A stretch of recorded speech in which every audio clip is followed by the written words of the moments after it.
નમસ્કાર ખેડૂત મિત્રો. ખેડૂત ખાતેદારો માટે ખુશખબર. જમીન વારસાઈ માટે જાન્યુઆરી 2026 થી 5 નવા નિયમ લાગુ થયા છે. આ નિયમો જાણવા ખૂબ જ જરૂરી છે. તો ચાલો તે નિયમ જાણીએ. નિયમ નંબર 1. ખેડૂત ખાતેદારનું અવસાન થાય તો સીધી લીટીના તમામ વારસદારોના નામ ચડાવવા ફરજિયાત. નાની ઉંમરથી લઈને મોટા સુધી દીકરીનું નામ પણ એકવાર ચડાવવું ફરજિયાત છે. નિયમ નંબર 2.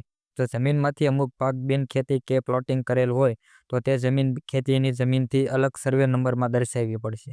હાથ દેરમાં મિક્સ નહીં ચાલે.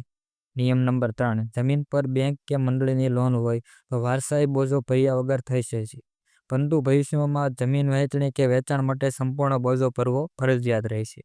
નિયમ નંબર 4. અવસાન પછી 5 વર્ષમાં વારસાઈ ન કરાવો તો ₹1000 દંડ ભરવો પડશે. દંડ બાદ જ પ્રક્રિયા થશે. નિયમ નંબર 5.